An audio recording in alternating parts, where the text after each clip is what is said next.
It's a crisp morning at Greenwood Park, the kind where the sunlight dances through the trees and makes the world feel alive, even for those who've grown used to seeing its darker side. Marcus sits on his usual bench, a worn-out seat that feels more like home than anywhere else. He's a man who doesn't ask for much, just a little peace and quiet, a moment to escape the endless noise of the world outside. To anyone passing by, he's just another homeless man, blending into the background of life, but his story runs much deeper. Marcus isn't just surviving. He's holding on to something bigger, something more important. Even with nothing to his name but the clothes on his back and a few personal trinkets tucked into an old backpack, he clings to a sense of dignity and a deep well of compassion. Life hasn't been kind to him, not for a long time. He's faced hardship after hardship, doors slammed shut, opportunities lost, and a society quick to look the other way. But through it all, Marcus has kept one thing: his principles. This bench in Greenwood Park is his escape. It's where he can sit and let the weight of the world slip off his shoulders for a moment. The laughter of children playing nearby, the joggers passing with their rhythmic steps, the chatter of families, it all reminds him that life can still be beautiful, even if he's on the outside looking in. And that's enough to keep him going. But today isn't like other days. Something's about to happen that will shake Marcus to his core and remind him that even the most unlikely people can change the course of a life forever. What starts as an ordinary morning will soon turn into a test of courage, compassion, and the strength it takes to stand up for what's right. Before we dive deeper into Marcus's story and the incredible events that unfold, take a moment to think about the power of connection. If this story touches your heart, don't forget to subscribe to our channel.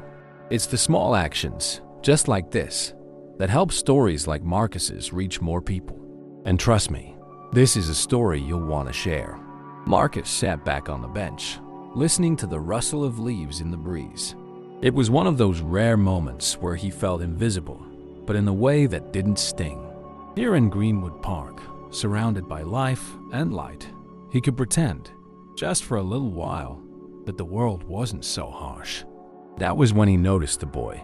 The boy couldn't have been more than 12 or 13. He was standing near the swings, looking out of place among the carefree children, dressed in clothes that practically shouted wealth designer sneakers, a sharp jacket, a watch that probably cost more than Marcus had ever held in his life. The kid stuck out like a sore thumb. Marcus furrowed his brow. What was a kid like that doing here alone? But before he could think much more about it, the scene changed. A group of older boys, maybe 15 or 16, swaggered over. Marcus knew the type kids who'd grown up tough, hungry for power wherever they could find it. The leader, a tall boy with a crooked grin, stepped forward. The moment he spoke, Marcus's chest tightened. "Hey, rich boy," the tall one sneered. "Lost your butler? What are you doing on our turf?" The boy Ryan, as Marcus would later learn, stood his ground. Marcus had to admit, there was courage in the way Ryan squared his shoulders. But courage didn't mean much when you were outnumbered. The taunts kept coming, sharp and cutting. The boys weren't just teasing. They were trying to break Ryan down. Their insults didn't just touch on his clothes or his money, but carried a bitterness that Marcus recognized all too well. That venom, that need to make someone else feel small because the world had made you feel the same. It was a language Marcus had heard all his life. He sat up straighter on the bench, his body tense. He told himself it wasn't his business. He had enough problems without stepping into the middle of someone else's. And yet, he couldn't look away. When the leader shoved Ryan backward, something inside Marcus snapped. "Hey," he called out, his voice firm and steady despite the tremor in his hands. The group froze, their heads whipping around to see who dared interrupt. Marcus stood, his frame thin but his presence suddenly large. "That's enough." The boys hesitated. They were used to easy targets, kids like Ryan who couldn't fight back. But Marcus wasn't a kid, and there was something in his eyes, something hard. something unyielding that made even the boldest among them think twice. "This isn't your problem, old man," the leader spat, but his voice lacked the confidence it had carried a moment ago. Marcus took a step closer. "I think it is. Now, why don't you take your little posse and move along before we have a bigger problem?" The standoff only lasted a few seconds, but it felt like an eternity. Finally, the boys backed off, muttering insults under their breath as they slunk away. Ryan stood there, his face pale but his eyes wide with a mixture of fear and gratitude. He brushed off his jacket, trying to regain some composure. "You okay, kid?" Marcus asked, his tone softening. Ryan nodded. "Yeah, thanks. I didn't think they'd leave." Marcus shrugged.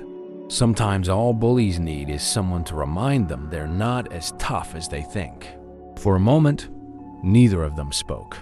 Marcus wasn't sure what else to say, and Ryan seemed too shaken to start a conversation.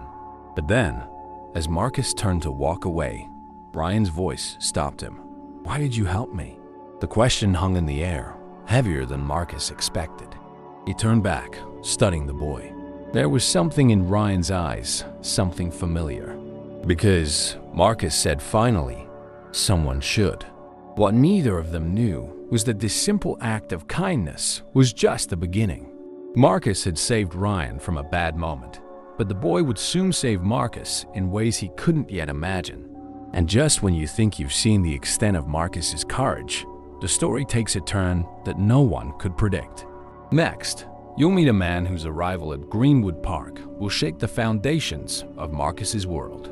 Stay with us, because the bond forming here is about to grow deeper and far more complicated than you ever expected. Ryan seemed reluctant to leave, standing near Marcus as though seeking a tether in an unfamiliar world. Marcus noticed the boy's trembling hands and the tension in his posture. Something about Ryan reminded Marcus of himself years ago, before life had taken so much from him.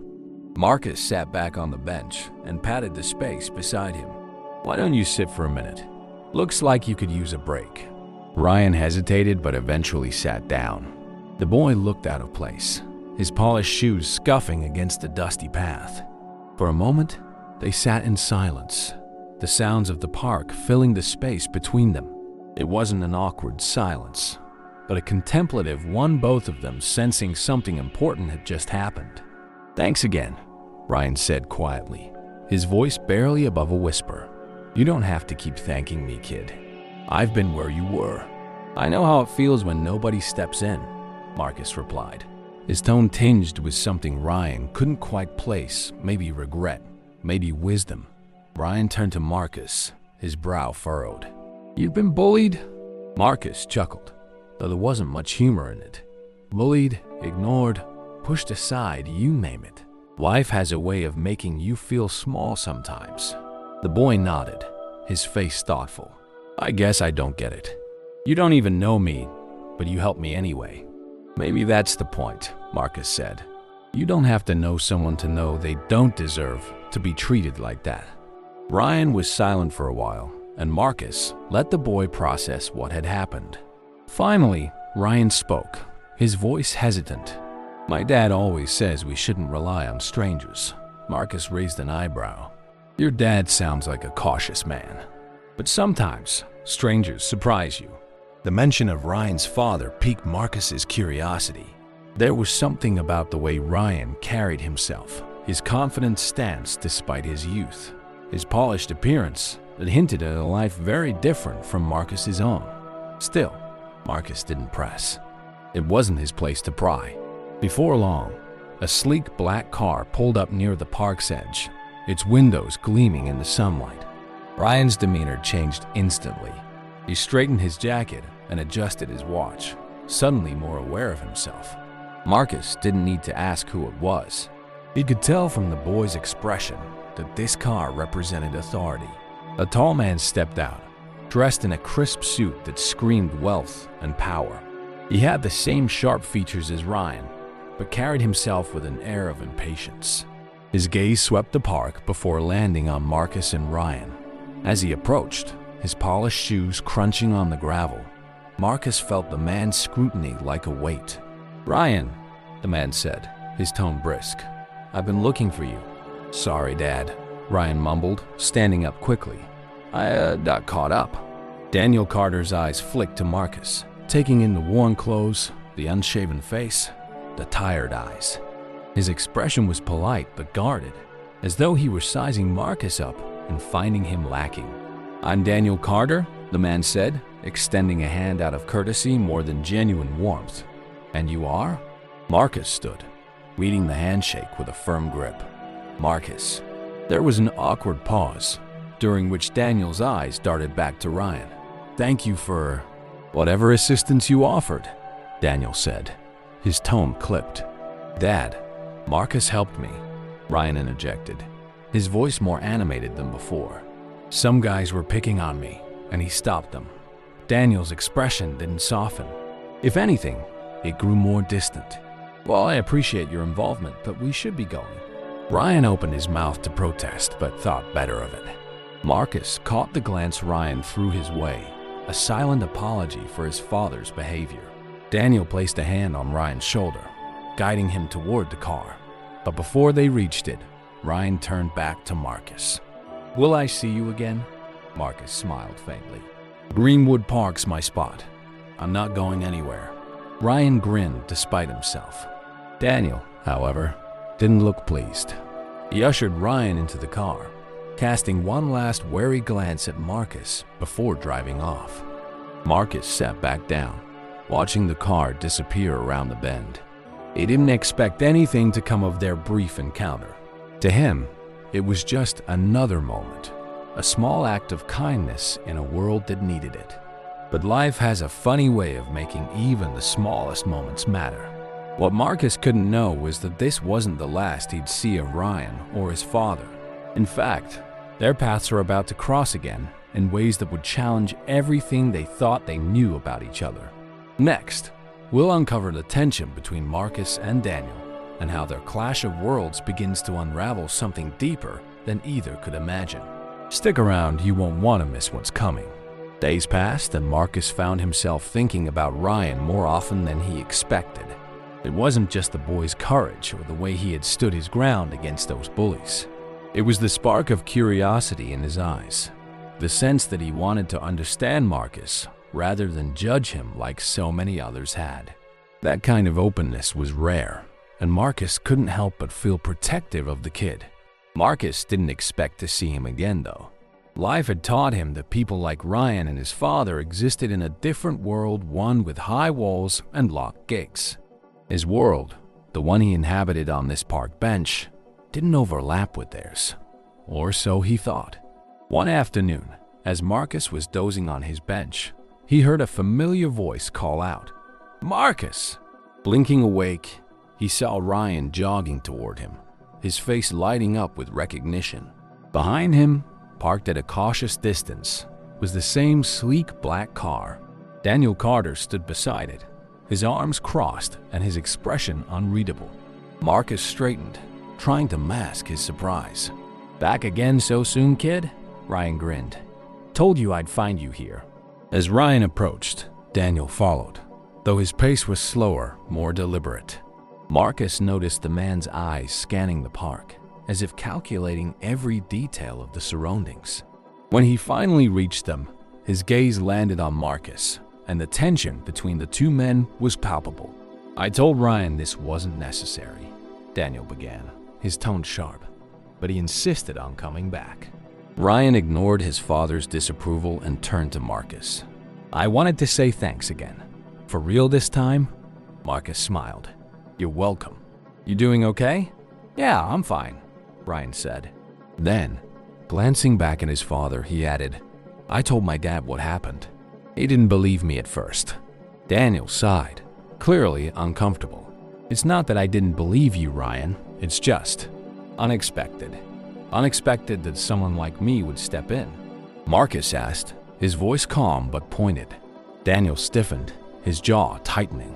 "That's not what I meant." Marcus leaned back, his expression neutral. "What did you mean then?" For a moment, Daniel didn't answer. The air between them felt heavy. charged with unspoken assumptions and years of lived experience. Ryan shifted uncomfortably, sensing the undercurrent of tension. "I meant," Daniel said finally, "that it's not every day a stranger gets involved, especially someone in your position." There it was. Marcus had heard those words before, dressed up in politeness, but carrying the same weight of judgment. Still, he decided to let it slide for Ryan's sake. "Well," Marcus said, "I'm glad I was there." Ryan, eager to break the awkward silence, spoke up. "Dad, Marcus is really cool. He told me about how he used to stand up to bullies when he was a kid." Marcus raised an eyebrow. "I don't remember saying all that, but okay. Kid." Ryan grinned. "Close enough." Daniel watched the exchange with a mix of curiosity and unease. "Ryan seems to think highly of you," he said carefully. Marcus met his gaze evenly. Ryan seemed like a good kid. For a moment, the two men just looked at each other. Marcus could see the discomfort in Daniel's eyes, but there was something else, a flicker of recognition, as if Daniel was struggling to reconcile the man in front of him with the assumptions he'd made. Marcus wondered if he should say something more, but before he could, Daniel spoke again. "We should be going," he said, glancing at his watch. "Ryan has homework." Ryan rolled his eyes. "Can't we stay a little longer?" "Not today," Daniel said firmly. Then, addressing Marcus, he added, "Thank you again for what you did." Marcus nodded.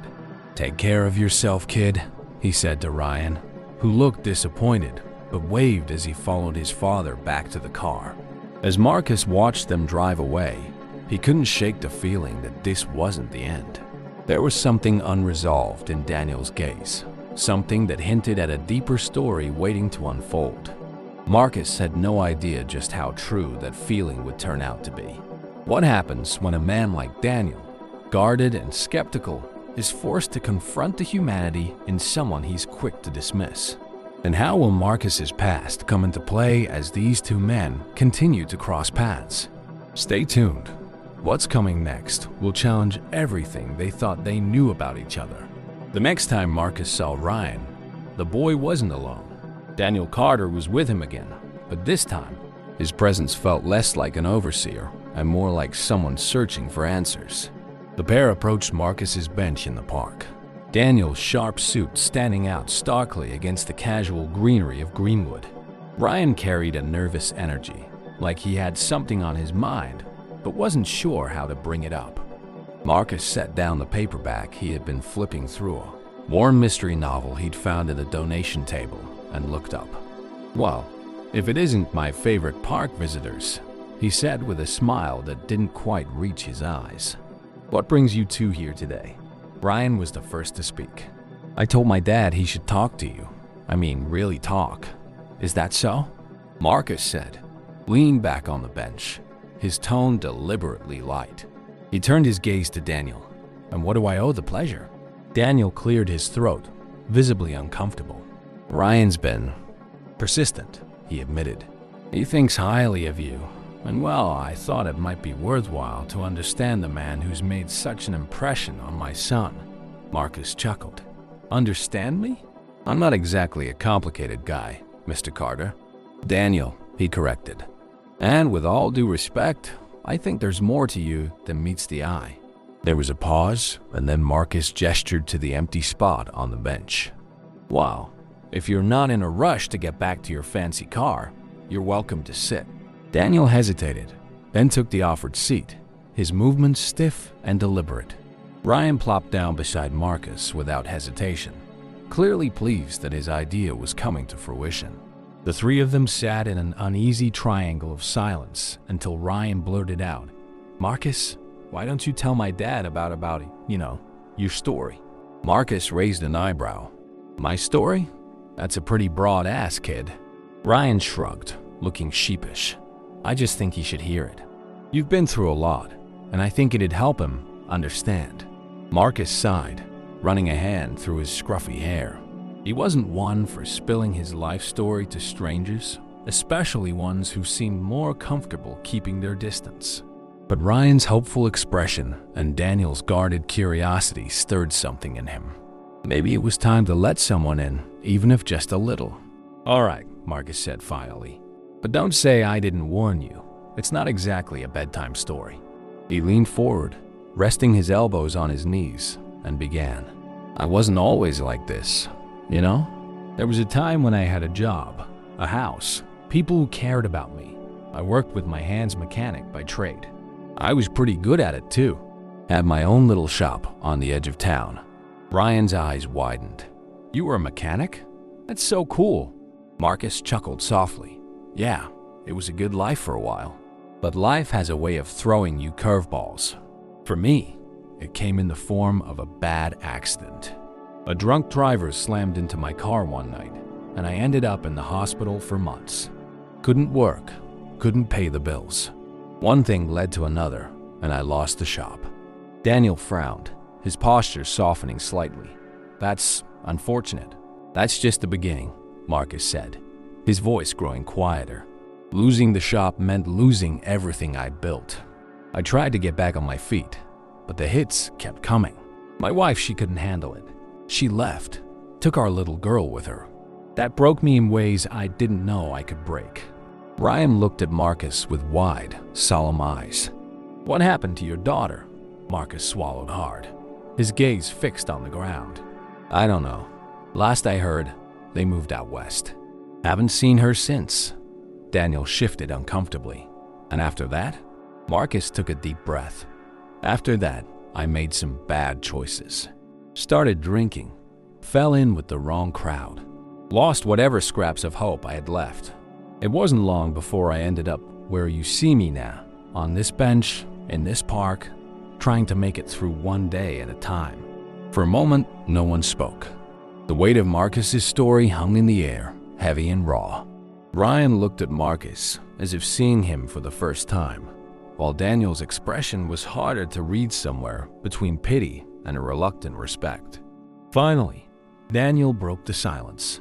"You've been through a lot," Marcus shrugged. "Haven't we all?" Ryan leaned closer. "But you're still here. You didn't give up." Marcus smiled faintly. "Some days, I thought about it. But there's something about this park. It reminds me that the world keeps going, even when you think you can't. And maybe, just maybe, there's a place for me in it." Daniel's gaze lingered on Marcus, his expression softening in a way Marcus hadn't expected. "Marcus, have you ever thought about starting over?" The question caught Marcus off guard. Starting over?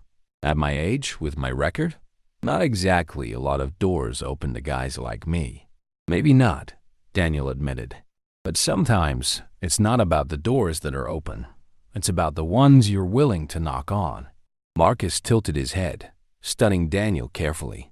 There was something genuine in his tone, something Marcus hadn't heard from someone like him in a long time, maybe ever. The moment felt significant, a turning point that none of them had planned for. Little did Marcus know, Daniel's offer wasn't just a casual suggestion. It was the beginning of an opportunity that would change everything. But with that opportunity would come challenges that would test Marcus in ways he couldn't yet imagine. Stick around, because next, we'll see how Marcus begins to face his past while navigating a new chance at redemption. What happens when someone finally offers him a hand up? And will he be ready to take it? Stay tuned, you won't want to miss what's next. Marcus sat on the bench long after Daniel and Ryan had left, staring at the path they'd taken back to the car. The man's words echoed in his mind. It's not about the doors that are open. It's about the ones you're willing to knock on. For years, Marcus had convinced himself that no doors were left for him, that the world had moved on and he was simply a shadow watching from the sidelines. But now, for the first time in a long while, he felt the faintest glimmer of something he thought he'd lost completely: hope. The next morning, as the sun rose over Greenwood Park, Marcus was back on his bench. His thoughts swirled, torn between the temptation to dismiss Daniel's words as empty platitudes and the nagging curiosity about what might happen if he didn't. His life had been a series of closed doors, but maybe, just maybe, this one was worth knocking on. It wasn't long before Ryan appeared again, this time carrying a paper bag that smelled faintly of fresh pastries. He plopped down beside Marcus, handing him the bag without a word.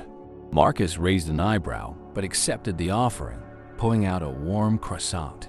"You bribing me with breakfast now?" Marcus asked, taking a bite. Ryan grinned.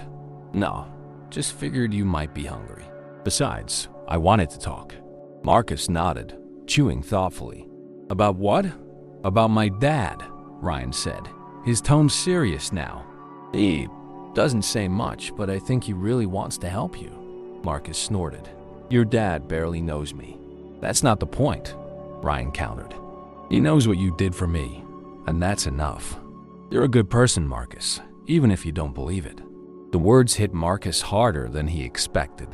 He'd spent so long seeing himself through the lens of his failures that he'd forgotten what it felt like to have someone believe in him. He looked at Ryan, the boy's earnest expression free of the judgment Marcus was used to. Maybe Ryan saw something in him that he couldn't see in himself. "What's he thinking?" Marcus asked finally. "Your dad." Ryan hesitated, as if unsure how much to say. "He runs this auto dealership. Well, more like a chain of them. He was talking about how you used to be a mechanic. He said maybe you could work with him. You know, get back on your feet."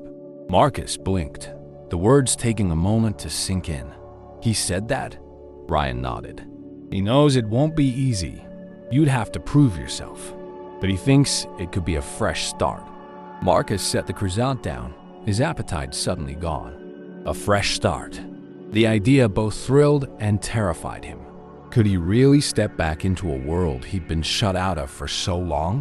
What if he failed again? "I don't know, kid," Marcus said after a long pause. "It's been years. I'm not sure I've got what it takes anymore." Ryan frowned.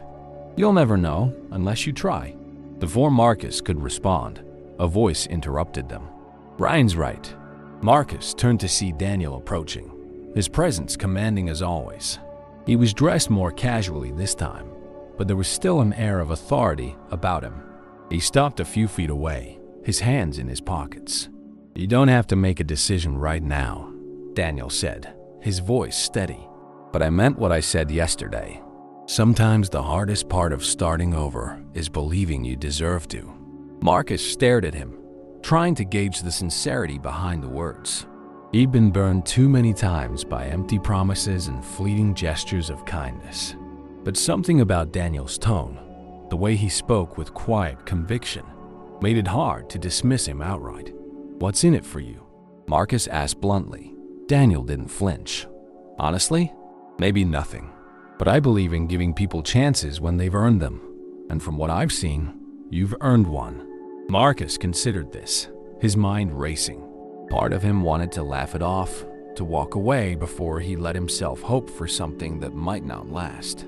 But another part, the part that had been reawakened by Ryan's unwavering faith in him, wanted to see where this door might lead.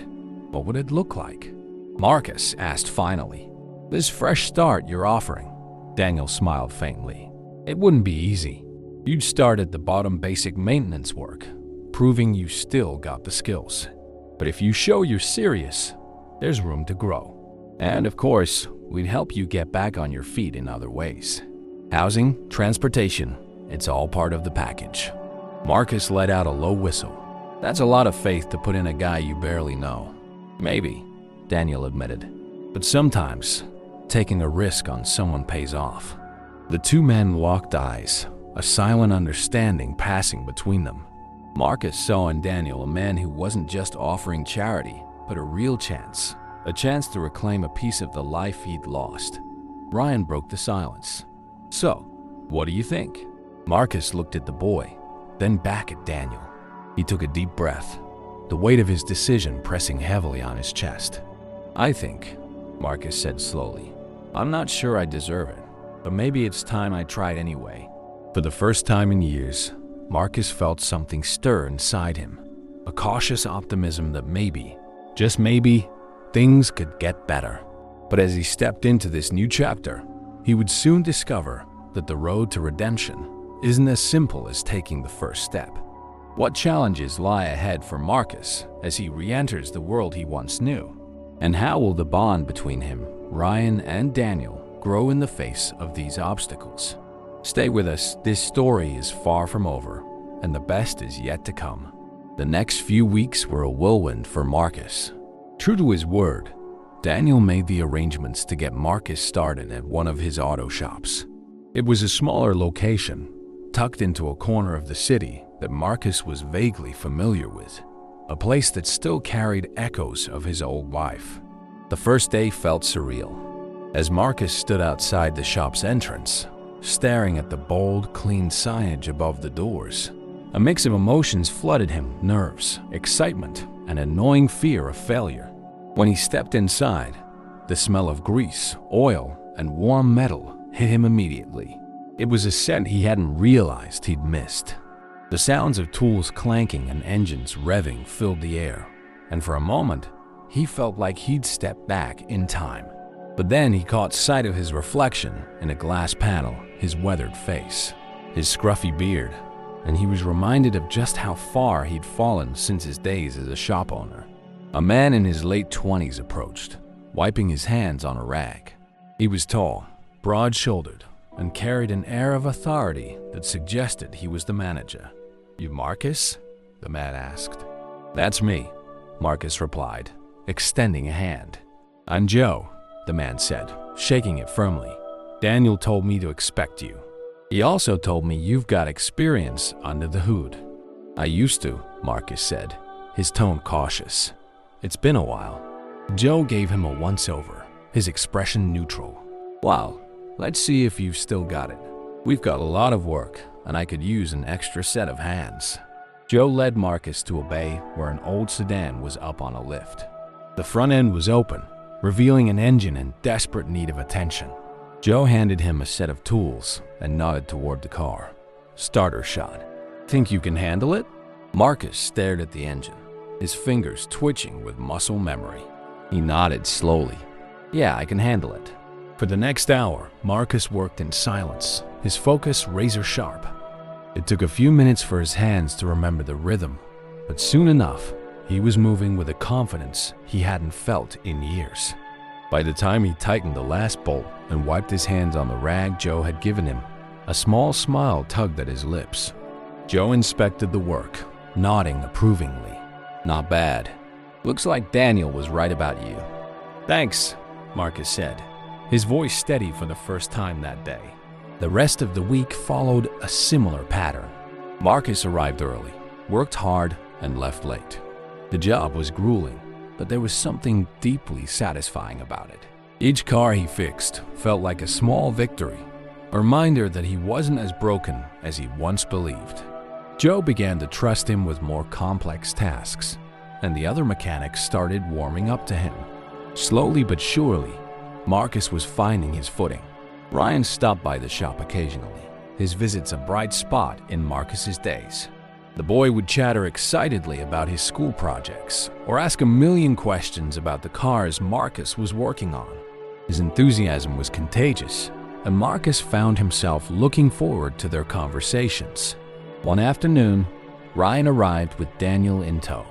Marcus was under the hood of a pickup truck when he heard the familiar sound of Ryan's voice.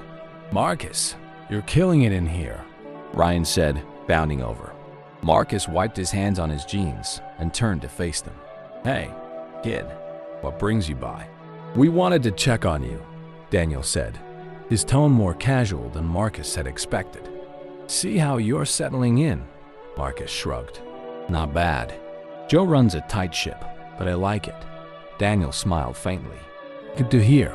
I knew you'd find your stride." The three of them chatted for a while, the conversation easy and comfortable. For the first time, Marcus felt like he wasn't just an outsider in their lives. He was part of something. But as the days turned into weeks, Marcus realized that rebuilding his life wasn't just about learning to work again. It was about confronting the parts of himself he'd tried to bury. One evening, after the shop had closed and the streets were quiet, Marcus sat alone in the small room Daniel had arranged for him to rent. It wasn't much, a modest space with a bed, a table, and a window that looked out onto the alley, but it was his. As he stared at the blank walls, memories of his past crept in the family he'd lost. The choices he regretted, the pain he'd carried for so long. He thought about Ryan and Daniel, about the way they'd welcomed him into their lives, despite the barriers that could have kept them apart. It was a gift, one he didn't take lightly, but it was also a reminder of how far he still had to go. The next morning, Marcus arrived at the shop early, determined to keep pushing forward. But just as he was settling into his routine, Joe approached him with a grave expression. "Marcus, we've got a problem," Joe said, holding out a letter. "This came for you." Marcus took the letter, his heart sinking as he read the words. It was from a debt collector, a stark reminder of the life he'd left behind.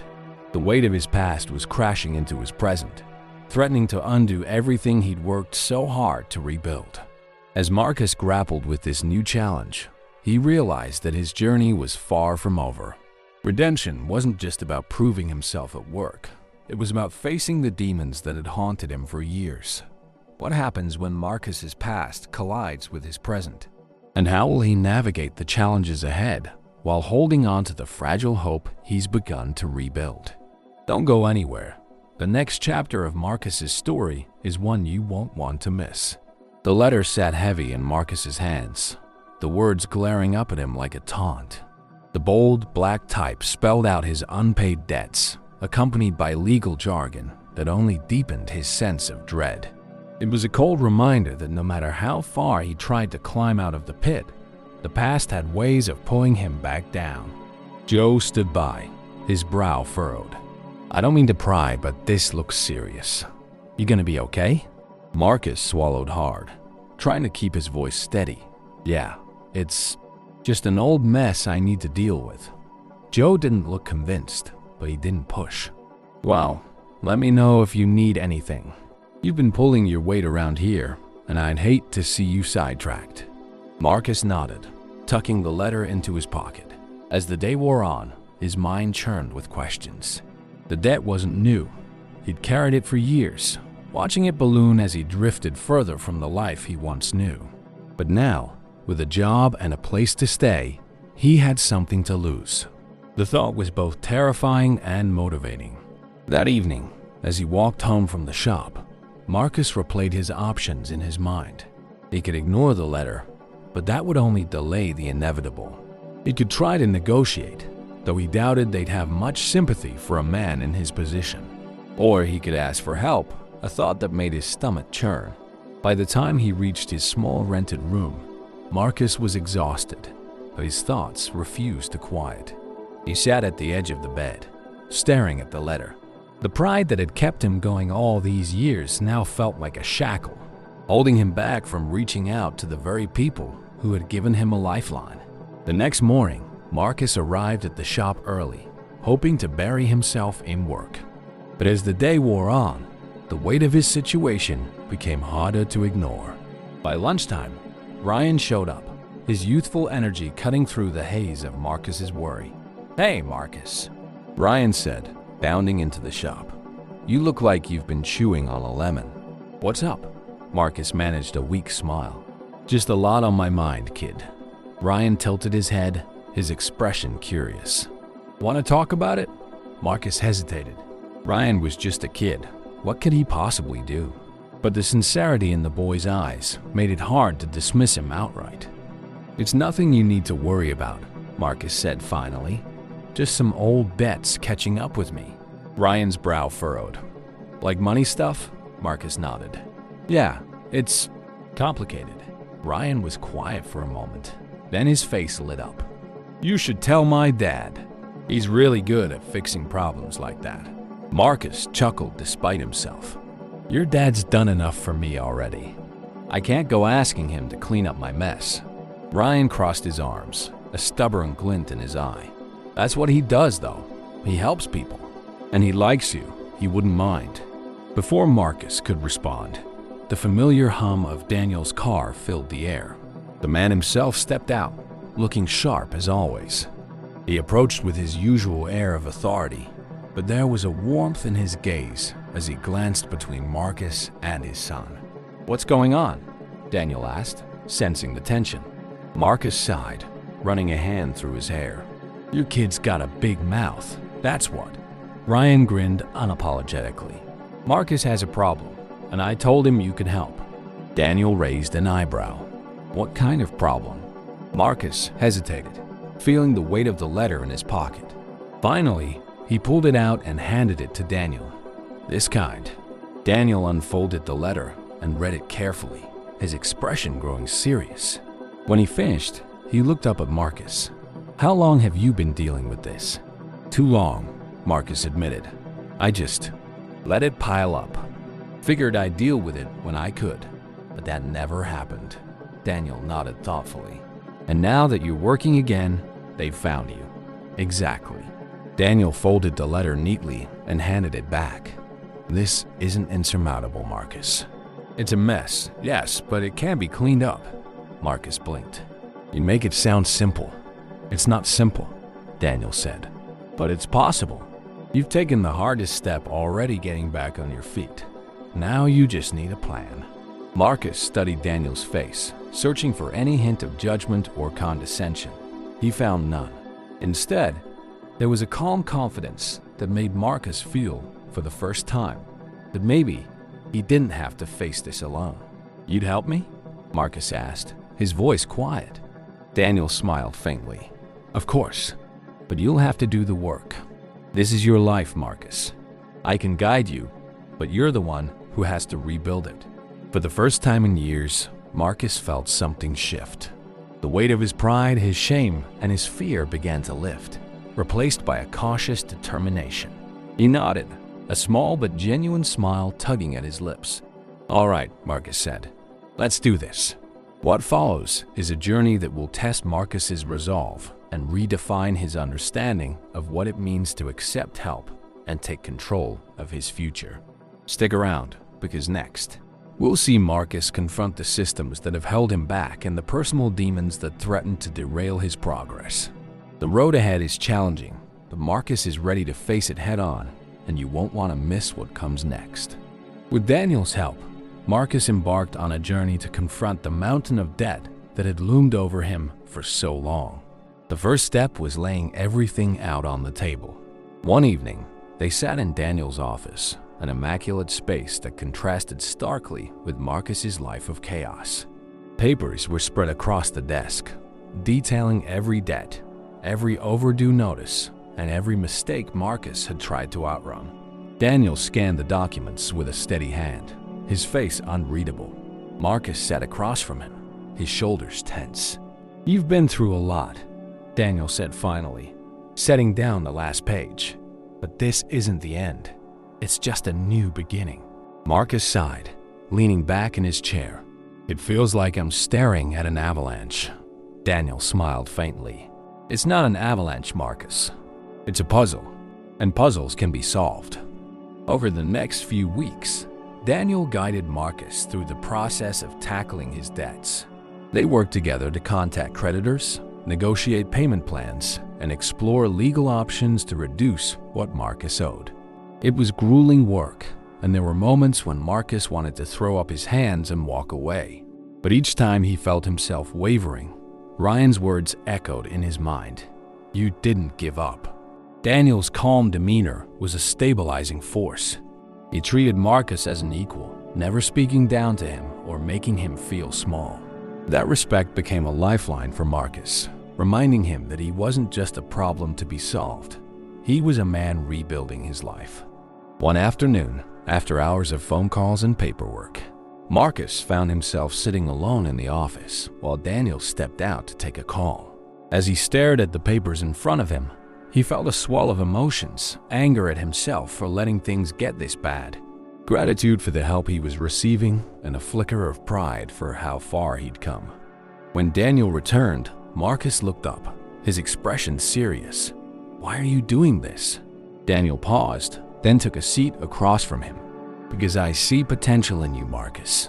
And because I've been where you are." Marcus frowned. "You? I find that hard to believe." Daniel leaned back, his gaze distant. "When I was younger, my family went through a rough patch. My father lost his job, and we nearly lost everything. I remember watching him struggle to keep the lights on, to put food on the table. He didn't have anyone to help him, so he did it alone. but it nearly broke him. Marcus listened intently, surprised by the vulnerability in Daniel's tone. "I promised myself that if I ever had the means to help someone avoid that kind of struggle, I would," Daniel continued. "And here you are, a man who's already done the hardest part, deciding to change." Marcus was quiet for a moment, absorbing Daniel's words. "I don't know if I'll ever be able to repay you for this." "You don't have to," Daniel said. "But if you get the chance to help someone else someday, take it." That's how we keep the cycle going.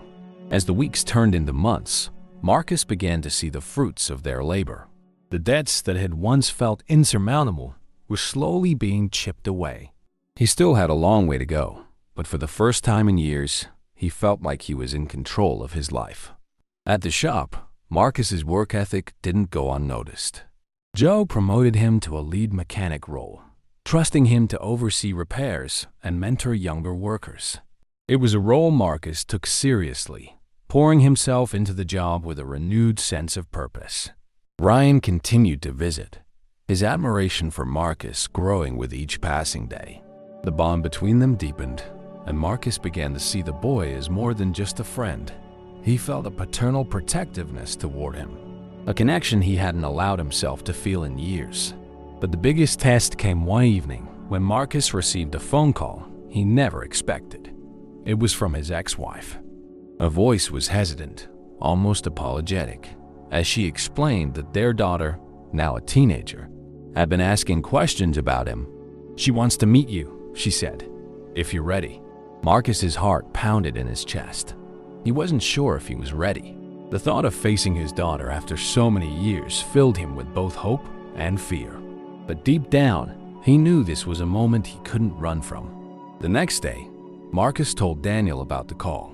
"What if she hates me?" he asked, his voice raw with vulnerability.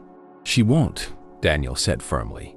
"Kids are more forgiving than we give them credit for. And even if it's hard at first, you owe it to her and to yourself to try." Marcus nodded, swallowing the lump in his throat. "I guess I've got nothing to lose." As he prepared to meet his daughter, Marcus reflected on how far he'd come. The man who sat on the park bench months ago, weighed down by shame and regret, felt like a distant memory. He wasn't perfect, and he knew the road ahead would still have its challenges. But he was finally moving forward, one step at a time. In the next chapter, we'll witness the emotional reunion between Marcus and his daughter, a meeting that will test his strength and redefine what family means to him. Don't go anywhere. This is the moment we've all been waiting for. The day had finally arrived, and Marcus stood at the edge of Greenwood Park, his hands trembling slightly as he adjusted the collar of his shirt. The park, once a place where he hid from the world, had become a symbol of his transformation. Now, it was about to witness one of the most pivotal moments of his life, reuniting with his daughter. Marcus had replayed this meeting in his head 100 times since the phone call. Each scenario ended differently, some with warm embraces, others with harsh words or awkward silences. No matter how much he prepared, the uncertainty was overwhelming. He glanced at the nearby playground where children laughed and played, their carefree energy a sharp contrast to the storm brewing inside him. And then he saw her. She was walking beside his ex-wife, her long hair swaying in the breeze. She looked older than the little girl he'd held in his arms all those years ago, but there was no mistaking her. She had his eyes, that same mix of intensity and curiosity. Marcus's breath caught in his throat as he stood rooted to the spot. "Go to her," a voice said from behind. Marcus turned to see Ryan standing a few steps away, having come to support him. Ryan gave him an encouraging nod. "She's waiting."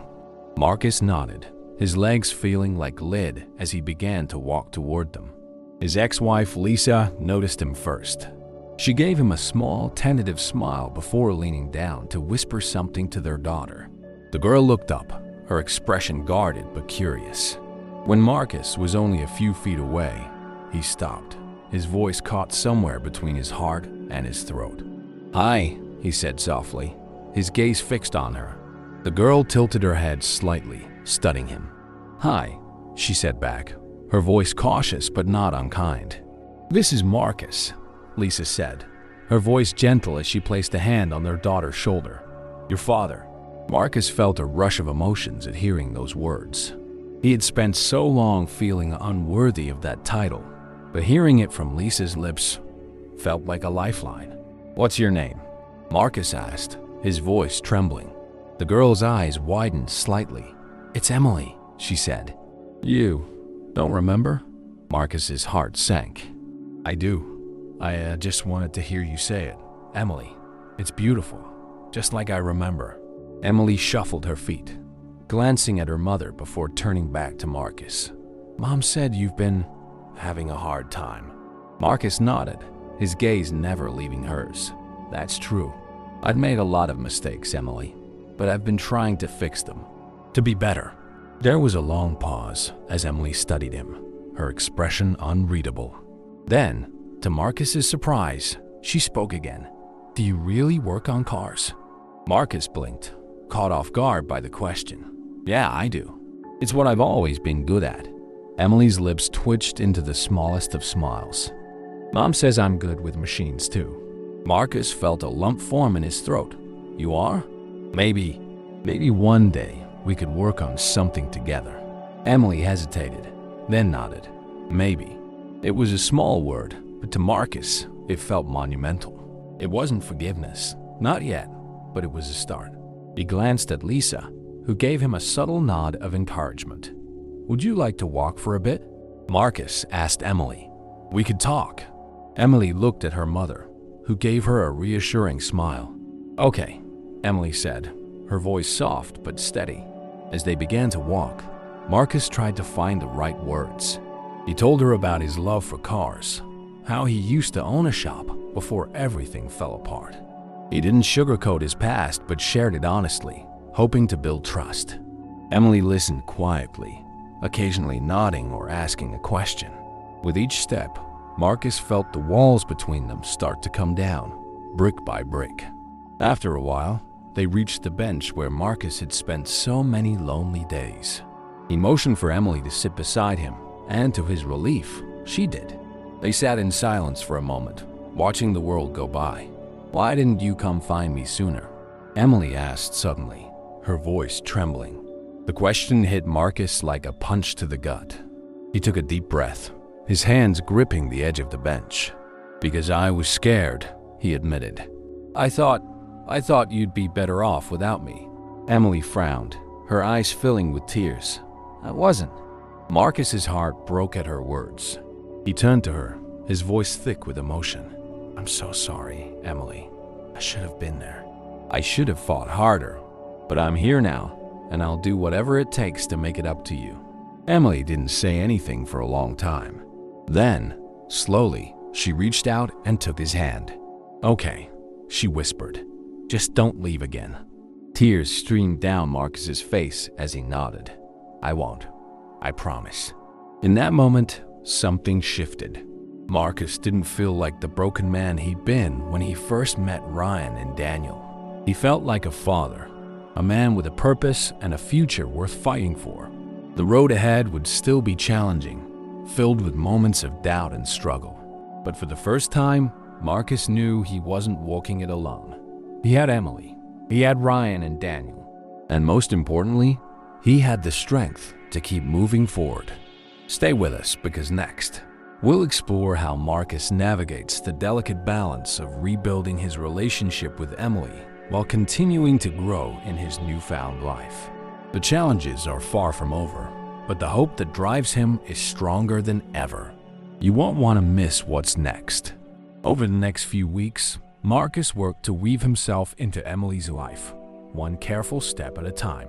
Their relationship was still fragile, like a delicate thread that could snap if pulled too hard.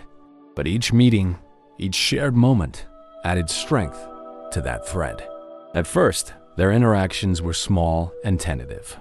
They met at the park where Marcus felt most at ease, and he showed Emily how to throw a football, something he had always imagined doing with her when she was younger. Emily was hesitant at first, but soon found herself laughing at Marcus's exaggerated throws and clumsy catches. Are you sure you used to be good at sports? She teased, a playful glint in her eye. "I never said I was good," Marcus replied with a grin. "But I know how to have fun." For Marcus, those small victories, the laugh of his daughter, the light in her eyes, felt like a balm for wounds he had carried for years. He learned that Emily loved puzzles and had a knack for fixing things. She told him about her school projects, like the time she rebuilt an old toaster just to see if she could make it work. "You're definitely my kid," Marcus said proudly. "You've got a natural talent for mechanics." Emily smiled, but her expression quickly turned serious. "Do you think I'll ever own a car?" Marcus raised an eyebrow. "Why wouldn't you?" "I don't know," Emily said softly. "Mom says money's tight." Marcus felt a pang of guilt. He had contributed to that struggle by leaving Lisa to handle everything alone. But instead of dwelling on his regrets, he saw an opportunity. "How about this?" he said, leaning in conspiratorially. "When the time comes, we'll work on getting you a car together. You can even help fix it up." Emily's face lit up. "Really?" "Really," Marcus said. "You'll be the only kid in town with a custom car built by your old man." Emily laughed, and for a moment, Marcus felt like he was exactly where he was meant to be. As their bond grew stronger, Marcus realized he couldn't do this alone. He leaned on Ryan and Daniel for support. Ryan, always eager to help, often tagged along during Marcus and Emily's outings, acting as a bridge between father and daughter. His youthful enthusiasm kept the mood light, and Emily quickly grew fond of him. Daniel, meanwhile, became a steady presence in the background, offering advice when Marcus needed it. During one of their late-night talks, Daniel shared some of his own struggles as a father. "Parenting isn't about being perfect," Daniel said. "It's about showing up. You've already taken the hardest step, Marcus. Now, it's about consistency." Marcus nodded, his heart heavy with gratitude. "You've done so much for me, Daniel. I don't think I'll ever be able to repay you." Daniel placed a hand on Marcus's shoulder. "You don't have to. Just focus on being there for Emily. That's all the repayment I need." But as Marcus began to find his footing as a father, new challenges emerged. One evening, Lisa called to discuss Emily's schooling. "She's been struggling in math," Lisa said. "I've tried to help her, but she's at that age where she doesn't want to listen to me." "Maybe I can help," Marcus offered. "You do that?" Lisa asked, surprise evident in her voice. "Of course," Marcus said. "I want to be involved in any way I can." The next day, Marcus sat with Emily at the small dining table in her apartment. Her math book was open, and she looked at him skeptically. "You're good at math?" "I can hold my own," Marcus said, pulling the book toward him. "Now, let's see what you've got." As they worked through equations together, Marcus realized how much he enjoyed teaching her. He wasn't just solving problems. He was building trust. Each question she asked, each moment of frustration, was an opportunity for him to show her that he was there to support her. By the end of the session, Emily was smiling. "You're actually kind of good at this," she admitted. "Don't act so surprised," Marcus teased. "Your dad's got some brains under all this gray hair." Emily laughed, and Marcus felt his chest swell with pride. These moments, small and seemingly insignificant, were the building blocks of their relationship. But not everything was smooth sailing. One evening, during a family dinner that Lisa had invited Marcus to attend, Emily brought up a difficult topic. "Why didn't you come back for us sooner?" she asked, her voice calm but tinged with hurt. The question hung in the air, heavy and unavoidable. Lisa glanced at Marcus, her expression urging him to answer honestly. Marcus took a deep breath. "Because I was scared," he said, his voice low. "I let my mistakes define me. I thought you and your mom deserved better than the mess I'd made of my life." Emily stared at him for a moment, her eyes searching his. "You were wrong," she said quietly. "We just wanted you." Marcus's throat tightened, and he nodded. "I know, and I'm so sorry, Emily. I can't change the past, but I promise you this, I'll never leave you again." Emily's gaze softened, and though she didn't say anything, the look in her eyes told Marcus that his words had reached her. That night, as Marcus walked home, he felt the weight of his past lifting just a little more. He knew there would still be challenges, still be moments of doubt and struggle. But he also knew he wasn't the same man who had sat on a park bench months ago, lost and alone. Marcus was building a life worth living, one step at a time. And with Emily by his side, he felt stronger than ever. Next, we'll see how Marcus's progress is tested by an unexpected event that forces him to confront his deepest fears. Will he rise to the occasion, or will the weight of his past threaten to pull him under once more? Stay with us, this story is far from over, and the twists ahead will leave you breathless. Life was beginning to take shape for Marcus, but as with any journey of redemption, it wasn't long before he was confronted with a new challenge. It started on an ordinary Saturday afternoon. Marcus was at the shop, elbows deep in the engine of an old station wagon, when his phone buzzed on the nearby workbench. Wiping his hand on a rag, he picked it up to see Lisa's name flashing on the screen. "Hey, Lisa," Marcus answered, his tone light. "What's up?" Her voice, tense and hurried, immediately wiped a smile from his face. "It's Emily. She's at the hospital." The world seemed to tilt. "What happened?" he asked, his voice rising. "She fainted at school during practice," Lisa said, her words coming out in a rush. "The doctors are running tests, but I thought you should know." "I'll be there right away," Marcus said, already pulling off his work gloves and grabbing his jacket. By the time he arrived at the hospital, his mind was racing with worst-case scenarios. When he reached the pediatric wing, he found Lisa sitting in the waiting area, her face pale and drawn. She stood as soon as she saw him. "How is she?" Marcus asked, his heart pounding. Lisa ran a hand through her hair. "She's stable, but they think it might be anemia. They're doing more tests to rule out anything serious." Marcus nodded, relief mingling with worry. "Can I see her?" Lisa hesitated for a moment, then nodded. "She's been asking for you." When Marcus entered Emily's room, the sight of her lying in the hospital bed hit him like a punch to the gut. She looked small, almost fragile, with her hair fanned out against the pillow. But when she turned her head and saw him, a weak smile spread across her face. "Hey, kiddo," Marcus said, forcing his voice to stay steady. He pulled up a chair beside her bed. "You trying to scare us all to death?" Emily chuckled softly. "Sorry, guess I overdid it." Marcus reached out and took her hand, his calloused fingers dwarfing hers.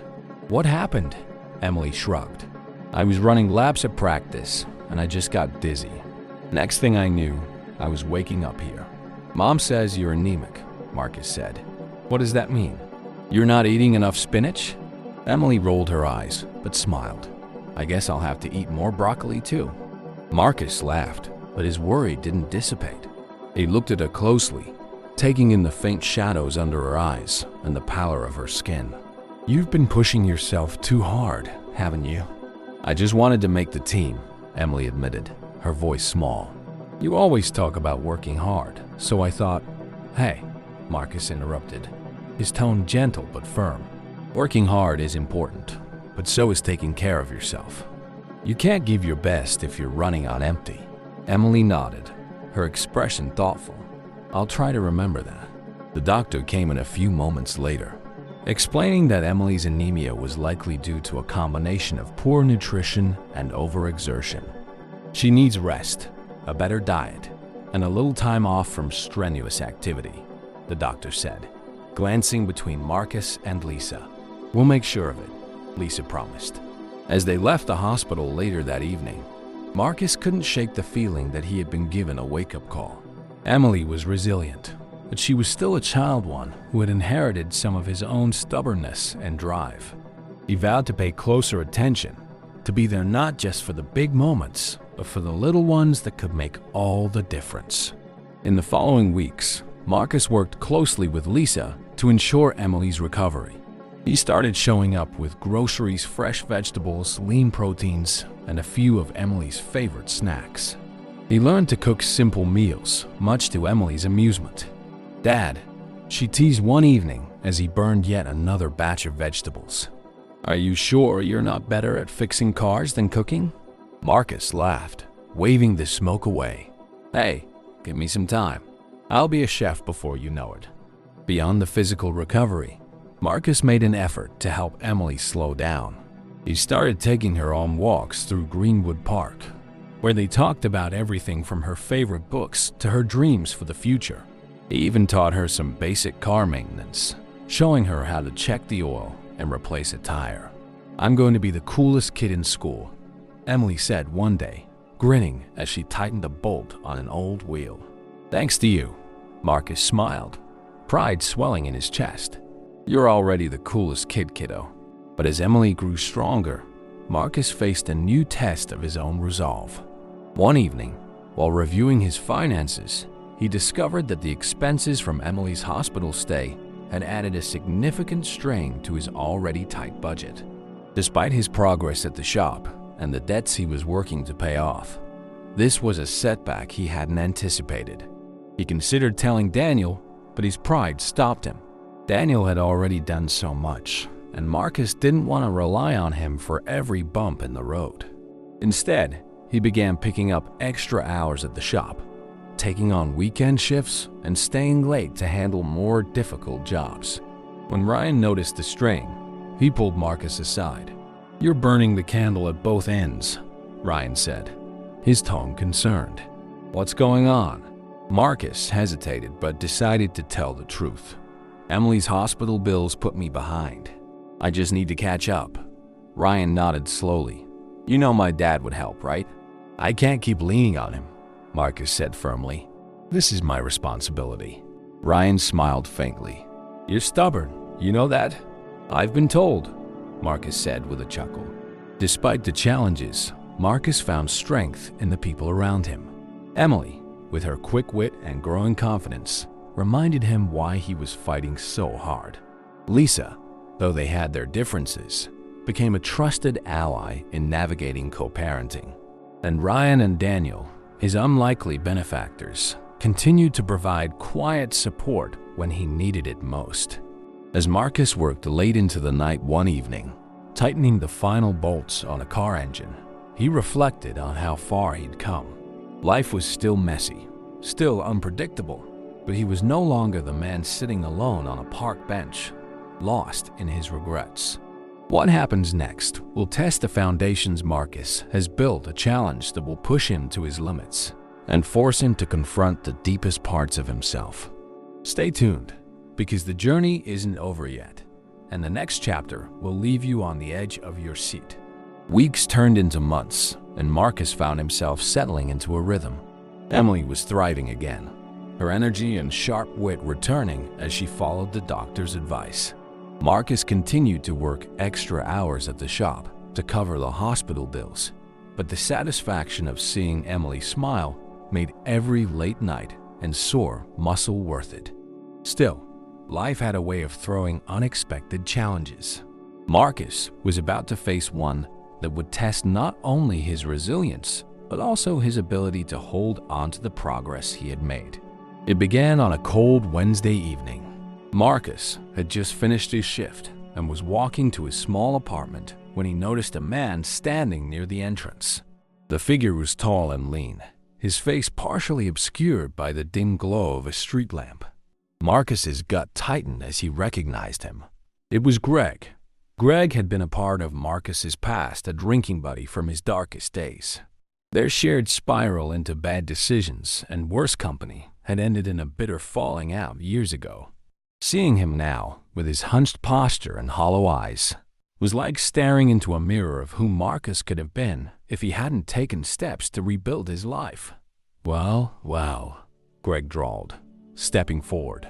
"If it isn't Marcus, the man with the grand comeback." Marcus stopped in his tracks, his body stiffening. "What do you want, Greg?" Greg smirked. "Just catching up with an old friend. Heard you've been keeping busy." "Nice job. New life. You've come a long way." Marcus's jaw tightened. He didn't trust the tone of Greg's voice, nor the glint in his eyes. "Get to the point," Greg sighed, feigning disappointment. "Always so impatient." "Fine. I need a favor." "A favor," Marcus repeated, his voice flat. "What kind of favor?" Greg's expression hardened. "I'm in a tight spot, Marcus. Money's short, and people are getting impatient with me. You know how it goes. Marcus's chest tightened. He knew exactly how it went, but he also knew better than to get involved. "I'm not your guy," Marcus said firmly, stepping past Greg. But Greg grabbed his arm, his grip surprisingly strong. "Don't be like that. I know you've got your hands on some cash now. A little help, that's all I'm asking." Marcus pulled free, his voice sharp. "I worked for what I have, Greg. I'm not about to throw it away." Greg's smirk returned, but it carried an edge. "You think you're better than me now? Don't forget where you came from, Marcus. People like us don't just get clean slates." Marcus felt a surge of anger and fear. "Stay out of my life, Greg," he said, his voice low but firm. As Marcus walked away, his heart pounded. He knew Greg wouldn't let this go easily, and the encounter left him shaken. That night, sleep eluded him as memories of his old life surfaced, clawing at the edges of his mind. The next day at the shop, Marcus tried to focus on work, but his thoughts kept drifting back to Greg. What if he showed up again? What if he found out about Emily? The fear of his past colliding with his present gnawed at him. Ryan noticed Marcus's distraction and pulled him aside during a break. "You've been off all day," Ryan said. "What's going on?" Marcus hesitated. He hadn't told anyone about Greg, not wanting to burden them with his problems. But as he looked at Ryan's concerned expression, he realized he couldn't keep this to himself. "An old friend of mine showed up last night," Marcus said finally. "Someone I used to run with back when I was in a bad place." Ryan frowned. "What did he want?" "Money," Marcus said, and I told him no, but I don't think he's going to let it go.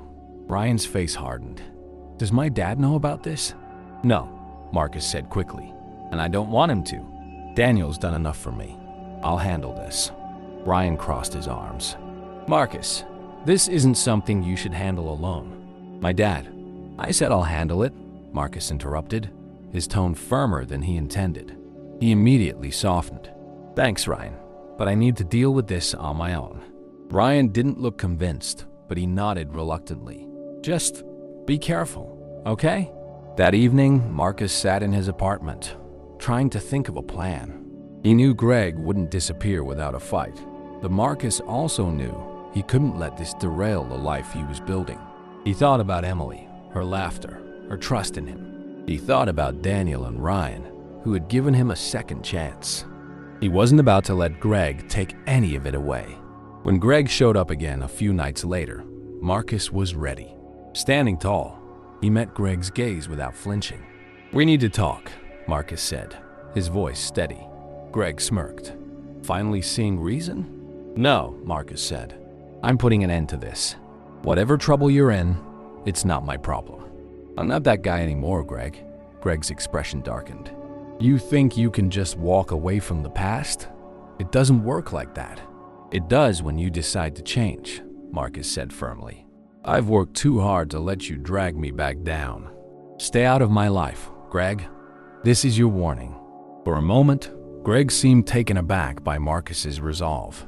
Then his smirk returned, though it lacked its usual confidence. "Fine," he muttered, turning to leave.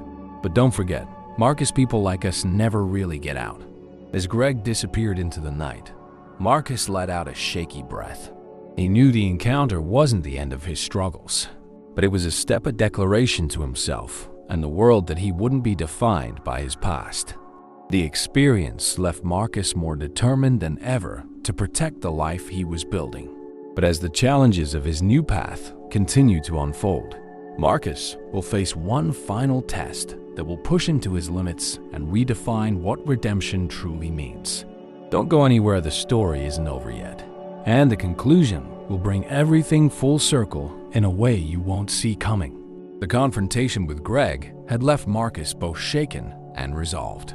For years, his life had been defined by running from his mistakes, from the people who knew his darkest days, and from the parts of himself he had yet to face. But now, for the first time, Marcus wasn't running anymore. He was standing his ground.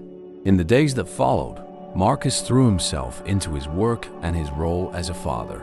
Emily continued to grow stronger, her health improving with every careful meal and moment of rest. Marcus made a point of spending as much time with her as possible, savoring the small victories, like teaching her how to change a spark plug or hearing her laugh at one of his jokes. The bond between them deepened, and Marcus felt something he hadn't felt in years: peace. But peace, he knew, could be fragile. And soon, a storm was brewing on the horizon. It started with a call from Joe, his supervisor at the shop. Marcus had just gotten home from dropping Emily off at Lisa's when his phone buzzed. "Hey, Joe," Marcus answered. "What's up?" Joe's voice was tense. "We've got a problem. Someone broke into the shop last night, took some tools, messed up a few of the cars. Police are here now." Marcus's heart sank. "Do they know who did it?" "No leads yet," Joe said. "But it looks personal. You might want to come down here." Marcus's mind raced as he grabbed his jacket and headed out the door. By the time he arrived at the shop, the scene was chaotic. Police officers were taking statements, and Joe was gesturing toward the mess inside. A broken window, scattered tools, and a spray-painted message on one of the walls. "You can't hide forever." Marcus's stomach churned. He knew exactly who was behind this. "Greg, Marcus," Joe called, waving him over. "Do you know anything about this?" Marcus hesitated, glancing at the graffiti. He could feel the eyes of the officers and his co-workers on him. Admitting the truth would mean dragging his past into the light, but staying silent could make things worse. Finally, Marcus nodded. "I think I know who's responsible." Joe's expression hardened. "Talk to the cops. If this guy's targeting you, we need to deal with it." Marcus spent the next hour giving a statement to the officers, explaining his history with Greg and the recent confrontations. The officers took notes and assured him they'd investigate, but Marcus couldn't shake the gnawing feeling that Greg wouldn't stop until he got what he wanted. When Marcus returned home that evening, he found himself pacing his small apartment, his thoughts racing. Greg's actions weren't just a threat to Marcus's livelihood. They were a reminder of how easily his old life could seep back into the cracks of his new one. For the first time in months, doubt crept in. A knock at the door startled him. When he opened it, he found Daniel standing there, his expression calm but serious. "Ryan told me what happened," Daniel said, stepping inside. "Are you okay?" Marcus sighed, running a hand through his hair. "I don't know. Greg's not just a nuisance. He's dangerous. And now he's messing with my work, my life. I don't know how to stop him." Daniel studied Marcus for a moment before speaking. "You've faced worse, Marcus. You've rebuilt your life from nothing. Don't let this man take that from you." Marcus shook his head. "It's not just about me. What if he goes after Emily or Lisa? I can't let them get hurt because of my mistakes." "You won't," Daniel said firmly. "But you need to trust the process. Let the police do their job and don't let Greg pull you into his chaos. That's what he wants to drag you back down." Marcus nodded slowly, Daniel's words sinking in. "You're right.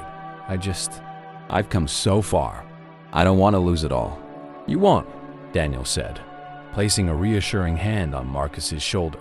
"You've got people who care about you now, Marcus. You're not fighting this alone." Over the next week, Marcus leaned on that support system. Daniel helped him install a security system at the shop, while Joe and the other mechanics rallied around him, refusing to let Greg's actions disrupt their work. Ryan, ever the optimist, reminded Marcus to focus on the progress he'd made rather than the shadows of his past. But the real turning point came when Emily found out what had happened. "You don't have to protect me from everything, you know?" she said one evening as they sat on the couch, watching an old movie. "I'm not a little kid." Marcus looked at her, surprised by her maturity. "I know, but it's my job to keep you safe." Emily smiled faintly. "And you do, but you've also taught me how to be strong. If this Greg guy shows up, he won't just be dealing with you. He'll have me to answer to too." Marcus laughed, his heart swelling with pride. "You're one tough kid." Emily grinned. "I learned from the best." As the days turned into weeks, the police investigation progressed, and Marcus focused on the things he could control. He poured himself into his work, his relationship with Emily, and his newfound role as a father. Slowly but surely, the fear and doubt began to fade, replaced by a quiet confidence that Greg's shadow no longer held power over him. One evening, as Marcus sat on the bench in Greenwood Park, watching the sun set over the trees, he felt a sense of peace wash over him. He wasn't the same man who had sat here months ago, lost and broken. He was a father, a friend, and a man with a future. Greg's threats had been a test, a final challenge to see if Marcus could hold on to the life he had built. And Marcus had passed. Not because he was perfect or unshakable, but because he had chosen to face his fears instead of running from them. This wasn't the end of Marcus's journey. Life would continue to throw challenges his way, but now he had the tools to face them. With Emily by his side, Daniel and Ryan in his corner, and a renewed sense of purpose, Marcus knew he could handle whatever came next. As we close this chapter, remember, redemption isn't about erasing the past. It's about building a future worth fighting for. Marcus's story is proof that no matter how far you've fallen, there's always a way back, as long as you're willing to take the first step. Thank you for being part of this journey. Don't forget to subscribe to the channel for more inspiring stories like this one. And stay tuned, because the best is yet to come.